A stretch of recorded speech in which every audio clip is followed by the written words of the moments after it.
Hello students, my self तेज सिंह और आप लोग देख रहे हैं तेज केमिस्ट्री। आज के लेक्चर के अंदर अपन डिस्कस करने वाले हमारा नया टॉपिक है लिमिटिंग रिएजेंट। और ये लिमिटिंग रिएजेंट वाला जो टॉपिक है वो आपका स्टोइकियोमेट्री से रिलेटेड टॉपिक है, तो इसको आपको अच्छे से ध्यान से देखना है होता क्या है। सबसे पहले अपन बात कर लेते हैं लिमिटिंग रिएजेंट की डेफिनेशन क्या होती है, वो एक बार देख लेते हैं, उसके बाद में इसमें अपन आगे बात करते हैं। सबसे पहले क्या हो जाएगा, देखो डेफिनेशन में अपन बात करते हैं तो क्या हो जाएगा, the reactant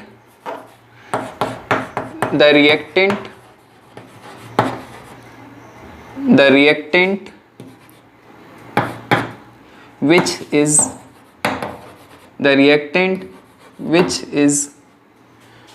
completely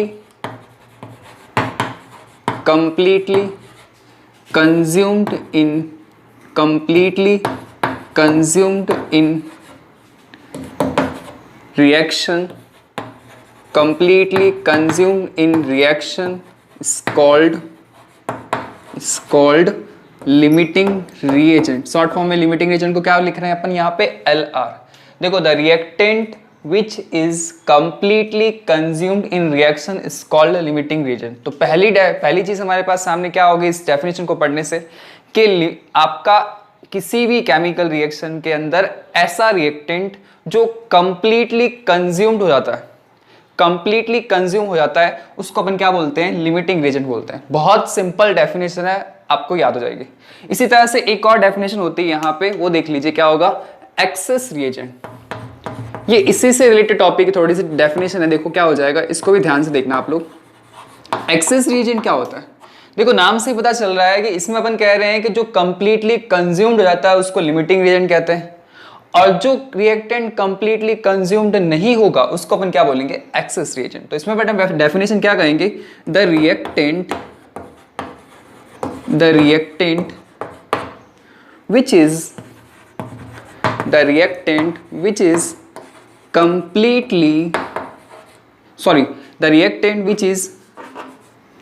not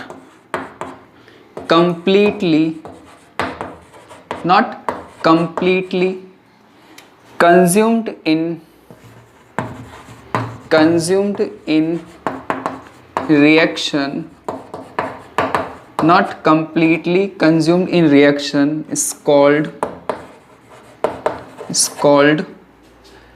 excess reagent। क्या बोलेंगे उसको, excess reagent। तो आपके पास दो डेफिनेशन निकल के आई यहाँ पे। आप क्या कहोगे, पहली चीज तो आप कह रहे हो कि एक ऐसा रिएक्टेंट जो रिएक्शन के अंदर क्या होता है, कंप्लीटली कंज्यूम्ड हो जाता है, उसको अपन क्या बोलते हैं, लिमिटिंग रिएजेंट बोलते हैं। तो सेकंड डेफिनेशन क्या होगी, एक्सेस रिएजेंट की, the reactant which is not completely consumed in reaction is called access reagent. तो उसको अपन क्या बोल रहे हैं यहाँ पे, एक्सेस रिएजेंट। जो कंज्यूम्ड हो रहा है उसको तो अपन क्या बोल रहे हैं, लिमिटिंग रिएजेंट बोल रहे हैं, और जो कंप्लीटली कंज्यूम नहीं हो रहा है उसको अपन क्या बोल रहे हैं यहाँ पे, एक्सेस रिएजेंट। तो मतलब ये एक्सेस रिएजेंट होगा, वो आपको रिएक्शन कंप्लीट होने के बाद आपका बच जाएगा। चलिए, ये तो होगी एक तरह से डेफिनेशन की बात। अब समझते हैं आपका एक एग्जाम्पल लेकर कि लिमिटिंग रिएजेंट वास्तव में होता क्या है। तो देखिए आप लोग एक इमेजिन कीजिए, एक एग्जाम्पल ले रहे हैं अपन, बहुत बेसिक सा एग्जाम्पल है रिएक्शन को छोड़कर, ठीक है। इमेजिन कीजिए आपको एक साइकिल बनानी है, इमेजिन करना, ठीक है। अपन यहां से इससे थोड़ा हटके बात करें, एक एग्जांपल ले रहे हैं। मैं कह रहा हूं आपको एक साइकिल बनानी है। तो साइकिल बनाने के लिए आपको, मैं यहां पे मेनली दो चीजों की बात करूंगा, एक तो साइकिल की बॉडी, ठीक है, और उसके अपन सेकंड बात करेंगे व्हील्स के बारे में। तो मान के चलिए कि एक साइकिल बनानी है, तो उसके लिए आपको क्या चाहिए, एक बॉडी चाहिए, और उसके लिए क्या चाहिए, दो व्हील्स चाहिए, ठीक है। तो उससे क्या होगी, आपकी एक साइकिल बन जाएगी। ऐसे ही होगा। मैं यहाँ पे क्या कह रहा हूं कि अगर आपको क्या बनानी है, साइकिल बनानी है, इमेजिन साइकिल बनानी है, तो उसके लिए आपको क्या चाहिए कि यहां पर कि एक तो क्या चाहिए, बॉडी चाहिए, ठीक है, और क्या बन जाए, और दूसरा उसके लिए क्या चाहिए, सेकंड चीज, टू व्हील्स चाहिए। तो आपके पास क्या होगी, साइकिल कितनी बन जाएगी, यहां पे वन साइकिल बन जाएगी। ऐसा ही तो होगा कि अगर आप एक बॉडी है और दो व्हील्स लेते हो तो एक साइकिल बनती है। अब मैं आपसे क्या कह रहा हूं, अब मैं आपसे बोल रहा हूं कि सपोज दैट कि मेरे पास बॉडी तो कितनी है, 4, बॉडी कितनी है, 4 बॉडी है, ठीक है। लेकिन इस बार जो टायर है वो मेरे पास कितने हैं, वो टायर मेरे पास है, सॉरी यहाँ पे व्हील्स कितने हैं, 6 व्हील्स है। व्हील्स कितने हैं, 6। ध्यान रखना, मैंने कहा ऊपर 1 बॉडी है और 2 व्हील्स है तो 1 साइकिल बन रही है। अब मैं कह रहा हूं आपके पास 4 बॉडी है, ठीक है, और 6 व्हील्स है, तो आपके पास साइकिल कितनी बनेगी? दिमाग लगाइए आप लोग। देखो एक बॉडी के साथ जब 2 व्हील्स जुड़ते हैं तो 1 साइकिल बनती है। अब मैं आपसे कह रहा हूं कि आपके पास 4 बॉडी है, 4 बॉडी है और वो 6 व्हील्स है, तो साइकिल कितनी बनेगी? तो आपके पास जो साइकिल बनेगी वो कितनी बनेगी? 3 साइकिल बनेगी। कितनी बनेगी? 3 साइकिल। अब देखो, हमें पता था कि आपकी यहां पे अगर 3 बॉडी थी, 3 बॉडी अगर होती तो उसके लिए व्हील्स कितने चाहिए थे? 6 चाहिए थे, तो आपकी 3 साइकिल बन जाती। लेकिन आपके पास यहाँ बॉडी कितनी दे रखी है? 4 दे रखी है, मतलब बॉडी का अमाउंट क्या है आपके पास यहाँ पे ज्यादा है, लेकिन आपके पास व्हील्स क्या है? कम। तो व्हील्स कम है तो आपका क्या हो रहा है इस केस में? साइकिल कितनी बन पा रही है? 3 साइकिल ही बन पा रही है। तो आप खुद नोटिस कीजिए कि इसमें से आपका, अगर मैं ये एक रिएक्शन की तरह कंसिडर करूं इसको, अगर मैं इसको रिएक्शन की कंसिडर करूं, ये हमारे रिएक्टेंट होते हैं और ये हमारा प्रोडक्ट होता है, एग्जाम्पल के तौर पे बता रहा हूं, ठीक है। तो इस केस में आपका ये जो व्हील्स थे वो तो पूरे कंज्यूम हो गए, पूरे के पूरे यूज हो गए, ठीक है, तो पूरे के पूरे यूज हो गए, लेकिन ये जो बॉडी थी ये तो बच गई, एक बॉडी आपके पास बच गई ना। यहाँ की 3 बॉडी और यहाँ के 6 व्हील जब मिलते हैं तो तभी तो 3 साइकिल्स बनती है, लेकिन यहाँ पे बॉडी क्या है? एक्सेस अमाउंट में। तो ये वाली जो चीज होगी उसको अपन क्या बोलेंगे? यहाँ पे जो रिएक्टेंट होगा उसको क्या बोलेंगे? उसको बोलेंगे अपन एक्सेस रिएजेंट। और जो चीज आपकी क्या हो रही है यहाँ पे पूरी की पूरी कंज्यूम्ड हो गई है उसको अपन क्या बोलेंगे? यहाँ पे आपका लिमिटिंग रिएजेंट बोलेंगे। देखिए एक और चीज आप खुद देखिए कि यहाँ पे जो साइकिल बनने का जो अमाउंट था वो किस पे डिपेंड कर रहा है? इस पे डिपेंड कर रहा है या इस पे डिपेंड कर रहा है? भाई आपके पास बॉडी तो बहुत ज्यादा थी लेकिन इस पे तो डिपेंड नहीं हुआ, बॉडी तो बच गई, लेकिन डिपेंड किस पे हुआ? वो आपका व्हील्स पे डिपेंड किया। तो यहां पर देखा जाए तो लिमिटिंग रीजन क्या हो गया आपके पास? व्हील्स। आगे बात समझ में, और आपको एग्जांपल बताऊंगा आपको और इसमें आपको क्लियरिटी आती जाएगी। तो एक बार आपको फिर से देख लीजिए कि 1 बॉडी है, 2 व्हील्स के साथ जुड़ती है तो आपका 1 साइकिल बनती है। अब मैंने आपको इसी चीज को यहाँ पे नीचे लिख दिया कि अगर आपके पास 4 बॉडी होती, आपके पास 6 व्हील्स होते तो साइकिल कितनी बनती? 3 बन रही है। क्यों? देखो यहाँ पे क्या हो रहा है कि इसकी 3 बॉडी और इसके 6 व्हील्स मिले तो 3 साइकिल बन गए, लेकिन यहाँ पे बॉडी क्या हो गई? एक्सेस अमाउंट में हो गई, और ये क्या हो गया? लिमिटिंग अमाउंट में हो गया, लिमिटिंग रीजेंट हो गया एक तरह से, ठीक है। तो इस तरह से आपको ये ध्यान रखना है। तो यहाँ पे ये एग्जाम्पल है, इसको थोड़ा आप दिमाग के अंदर रखना, जिससे आपको क्या होगा एग्जाम में याद रखने में क्या रहेगी? आसानी रहेगी। आगे बात समझ में? तो यहाँ पे ये चीज आपको ध्यान रखनी है, और ये चीज यहाँ पे हमारे पास क्या हो गई? LR। क्या हो गया? LR, ठीक है। ये तो हमने एग्जाम्पल लिख के देखा। अब मैं आपको कुछ आगे क्वेश्चंस कराऊंगा तो उसमें आपको बिल्कुल अच्छे से समझ में आ जाएगा। चलिए एक चीज यहाँ पे और ध्यान रखनी है आपको, क्या कि यहाँ पे हमारे पास क्या होता है कि कोई रिएक्शन है और रिएक्शन के अंदर अपन को लिमिटिंग रीजन फाइंड आउट करना है, तो कैसे करोगे? देखो यहाँ पे एक चीज ध्यान रखना है कि यहाँ पे आपको कोई रिएक्शन दी हो, कोई भी रिएक्शन दी हो, तो उसमें क्या होगा कि जो भी रिएक्टेंट है उस रिएक्टेंट के लिए आपको क्या करना पड़ेगा? X की वैल्यू निकालनी। X क्या है? मतलब यहाँ पे number of moles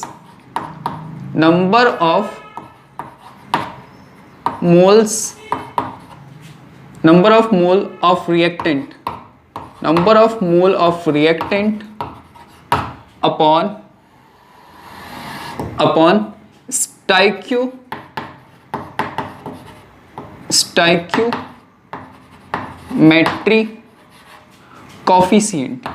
stoichiometry coefficient. ये हो गया हमारे पास एक तरह से। तो आपको ये इस तरह से ये फॉर्मूला यूज करना आना चाहिए। ये फॉर्मूला अभी मैं बताऊंगा किस तरह से काम में लेना है, मैं अभी आपको समझा दूंगा इसमें। देखिए एक्स क्या हो गया यहाँ पे कि आपका number of moles of reactant upon stoichiometric coefficient. तो इसका आपको रेशियो लेना है। तो यहाँ पे एक नोट डाल के लिख देता हूं मैं। देखो यहाँ पे ध्यान से देखना है, इसका मतलब क्या है। देखो यहाँ पे क्या हो जाएगा, द रिएक्टेंट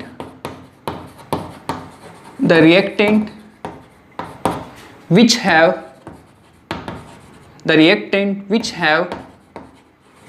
least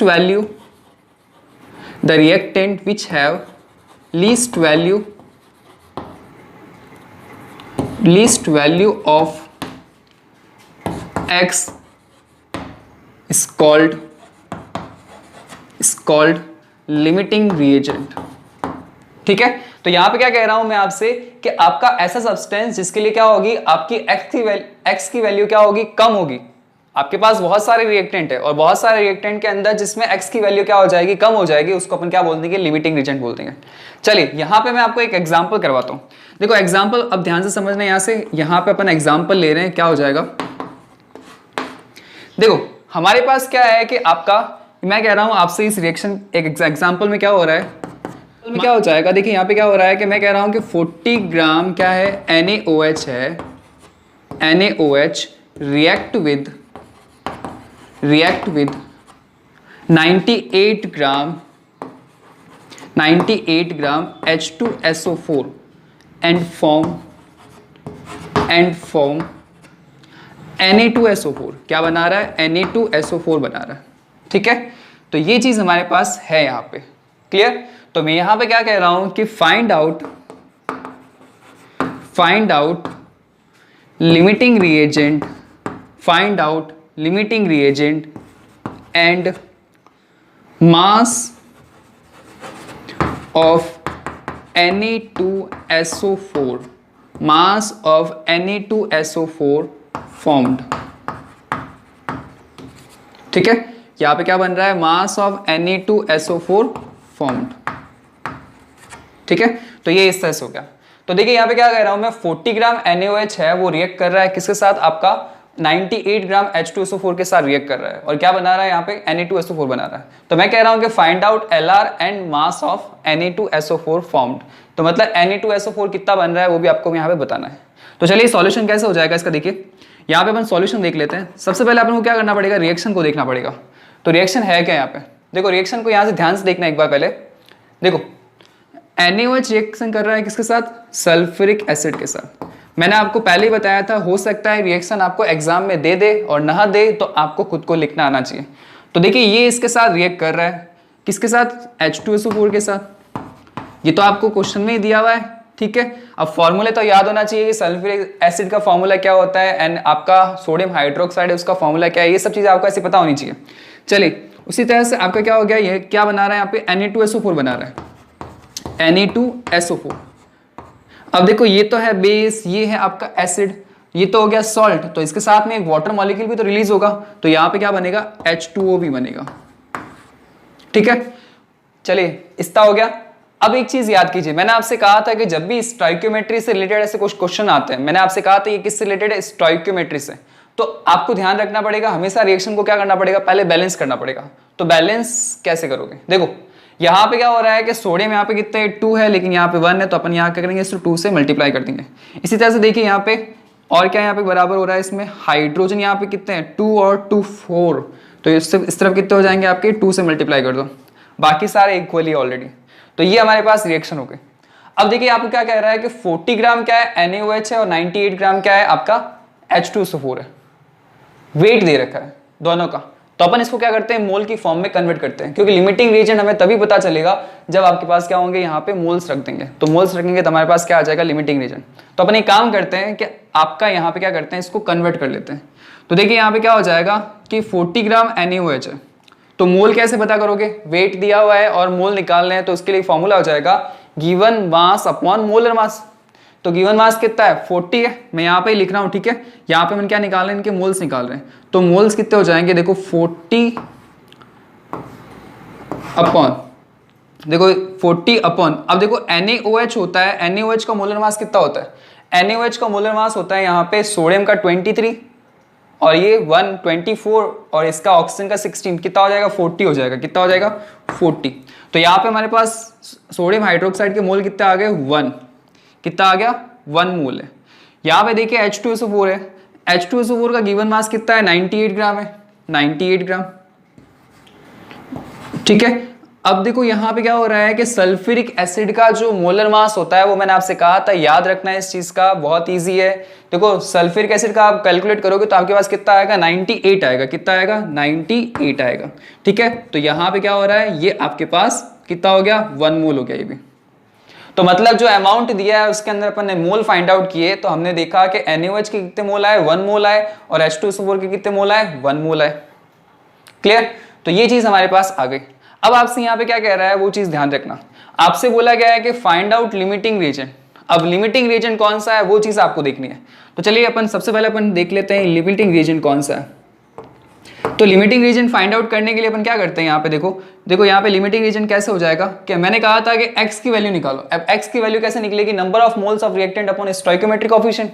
तो यहाँ पे देखिए कि नंबर ऑफ मोल्स, सबसे पहले अपन NaOH के लिए चेक करते हैं। तो यहाँ पे LR कैसे निकालोगे, देखो यहाँ पे LR निकालना, अपन को LR निकालना, तो कैसे निकालोगे, देखो इसके मोल हमारे पास कितने हैं 1, और इसका स्टोइकोमेट्रिक कोएफिशिएंट कितना है आपका 2। देखो यहाँ पे मोल्स कितने हैं इसके 1, लेकिन स्टोइकोमेट्रिक कोएफिशिएंट कितना है 2। तो आप अगर x की वैल्यू निकालते हो यहाँ से, तो आपके पास क्या आ जाएगा, देखो यहाँ पे आ जाएगा आपके पास मोल्स है 1 और स्टोइकोमेट्रिक कोएफिशिएंट कितना है 2। तो इसके लिए अपन के पास वैल्यू कितनी आ गई, इसके लिए वो हमारे पास आ गई 0.5। यही तो आ गई, कितनी आ गई 0.5।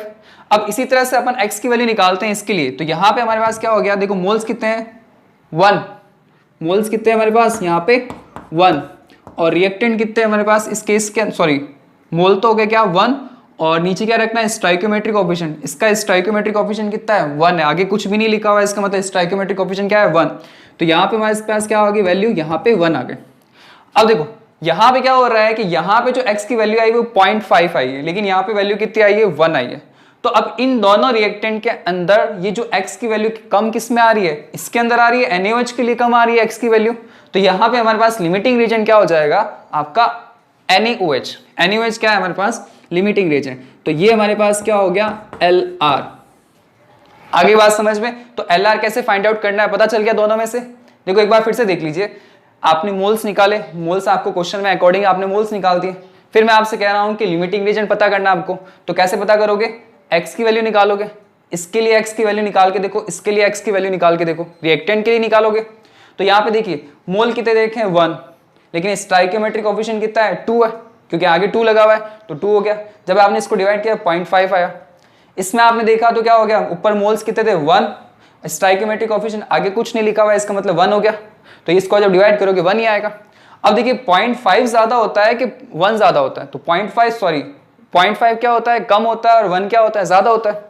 तो आपने यहाँ पे एक चीज लिखी थी कि जिसके लिए आपका क्या होगा x की वैल्यू क्या होगी कम होगी, वही क्या होगा लिमिटिंग रीजन होगा। तो यहाँ पे x की वैल्यू इसके लिए कम है, तो ये लिमिटिंग रीजन हो गया। क्लियर। अब देखिए अभी मैंने आपसे कहा था कि जब भी आपका कोई प्रोडक्ट होता है जो बनता है वो किस पे डिपेंड करता है, वो लिमिटिंग रीजन पे डिपेंड करता है। देखो मैंने आपको यहाँ पे एग्जांपल बताया था, यहाँ पे जो साइकिल बना रहे थे वो किस पे डिपेंड कर रही थी, वो व्हील्स पे डिपेंड कर रही थी। किस पे डिपेंड कर रही थी, व्हील्स पे डिपेंड कर रही थी। तो व्हील्स पे डिपेंड कर रही थी, तो यहाँ पे ये लिमिटिंग रीजन की तरह बोल रहे थे अपन इसको। तो मैं यहाँ पे कह रहा हूँ कि ये लिमिटिंग रीजन है, तो आपका प्रोडक्ट बन रहा है वो किस पे डिपेंड करेगा, वो लिमिटिंग रीजन पे बनेगा।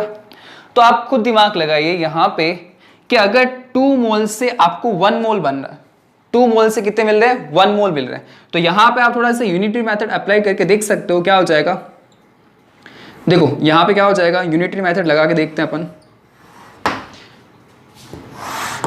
देखो यहाँ पे मैं कह रहा हूं कि 2 मोल NaOH, कि 2 मोल NaOH कितना दे रहा है आपको, वो दे रहा है आपको 1 मोल Na2SO4 दे रहा है, Na2SO4 दे रहा है। अगर ये को यहाँ पे कह रहा है 2 मोल NaOH से आपको 1 मोल Na2SO4 मिल रहा है, तो सेकंड चीज मैं आपको यहाँ पे क्या कह रहा हूँ कि अगर आपके पास क्या हो जाए 1 मोल हो जाए, क्वेश्चन में आपको 1 मोल दे रखे हैं किसके, NaOH के, जो लिमिटिंग रिएजेंट है, तो NaOH के 1 मोल दे रखे हैं, तो 1 मोल NaOH गिव कितना देगा आपको। देखो खुद दिमाग लगाओ, यूनिटरी मेथड की तरह आ गए तो आपका क्या हो गया इस बार, यहाँ पे इसमें देखो 2 मोल से 1 मोल मिल रहा था, तो 1 मोल से कितना मिलेगा, यहाँ पे हो जाएगा आपका 1/2। तो यहाँ पे कितना आ गया हमारे पास, यहाँ पे हमारे पास आ जाएगा 0.5 मोल। तो हमारे पास क्या हो गया 0.5 मोल क्या आ जाएगा Na2SO4। अब आपको क्या करना है, मास निकालना है। तो हमारे पास कितना आ गया, मोल कितने बनेंगे Na2SO4 के 0.5 बनेंगे, क्योंकि हमारे पास क्या है लिमिटिंग रीजन कितना था आपका, ये NaOH था, और इसके मोल कितने दे रखे, 1 मोल दे रखे थे। तो हमने देखा कि 1 मोल जब NaOH यूज करोगे तो हमारे पास Na2SO4 कितना बनेगा, वो बनेगा 0.5 मोल। अब मैं आपसे कह रहा हूं कि यहां पे आपको क्या निकालना है कि Na2SO4 है, Na2SO4 का मास पूछा गया, तो आपके पास क्या हो जाएगा। देखो यहां पे मास कैसे निकालोगे, मास ऑफ Na2SO4 कितना हो जाएगा। देखो 0.5 दे रखा है आपको, तो 0.5 मल्टीप्लाई 142, तो 0.5 को जब 142 से मल्टीप्लाई करोगे तो आपके पास आंसर कितना आ जाएगा, वो दिमाग लगाइए यहाँ पे, हमारे पास आंसर आ जाएगा 71। तो 71 ग्राम क्या आ जाएगा, हमारे पास आंसर आ जाएगा। तो इस तरह से हमारा एक क्या हो जाएगा, क्वेश्चन सॉल्व हो जाएगा। एक बार फिर से देख लीजिए, आपको लिमिटिंग रीजन निकालना था और मास पूछा गया था। तो लिमिटिंग रीजन निकालने के लिए मैंने आपसे ये फॉर्मूला बताया था, मैंने कहा x की वैल्यू निकाल दो। तो हमने देखा कि यहाँ पे लिमिटिंग रीजन कौन सा आ रहा था, NaOH आ रहा था, ठीक है। और ये क्या हो गया, एक्सेस रिएजेंट, क्योंकि ये ज्यादा अमाउंट में प्रेजेंट है। तो यहाँ पे बात की गई, तो देखा गया, तो इस तरह से लिमिटिंग रीजन हमने फाइंड आउट कर लिया इस फॉर्मूले से, क्योंकि 0.5 आ रहा था और ये 1 आ रहा था। तो जिसके लिए वैल्यू x की कम होती है वो लिमिटिंग रीजन होता है। इसी तरह से देखिए यहाँ पे क्या हो रहा है कि सेकंड चीज पूछी गई, मास ऑफ Na2SO4। तो देखो इस रिएक्शन से पता चल रहा था कि 2 मोल देता है 1 मोल Na2SO4, 2 मोल देता है 1 मोल Na2SO4। तो अगर मैं आपसे कहूँ यहाँ पे हमारे पास क्वेश्चन में मोल कितने थे, कि वेट कितना था 40 ग्राम, 40 ग्राम के अंदर मोल कितने थे 1। तो यहाँ पे हमने देखा 1 मोल NaOH कितना देगा, 1/2 देगा, तो कितना आ गया 0.5 मोल आ गया। अब मास ऑफ Na2SO4 क्या हो जाएगा, 0.5 इंटू 142। अभी 142 क्या होता है, 142 यहाँ पे दे रखा है, देखो याद करो, फॉर्मूले याद होनी चाहिए। 142 यहाँ पे क्या है, मोलर मास ऑफ Na2SO4। जब आप मोल को मोलर मास से मल्टीप्लाई कर दोगे तभी तो आपके पास क्या आएगा, आपका मास आएगा। तो मैंने यहाँ पे क्या कर दिया, 0.5 मोल थे, उसको मैंने 142 से मल्टीप्लाई कर दिया। तो जब 142 से मल्टीप्लाई किया तो हमारे पास क्या आ गया, 71 आ गया। तो ये हमारे पास क्या है, मास ऑफ Na2SO4 फाउंड। तो इस तरह से ये आपको क्या करना है, क्वेश्चन सॉल्व करना है। एक बार आप इस लेक्चर को फिर से देखिए और साथ साथ में इसको नोट डाउन करते रहिए।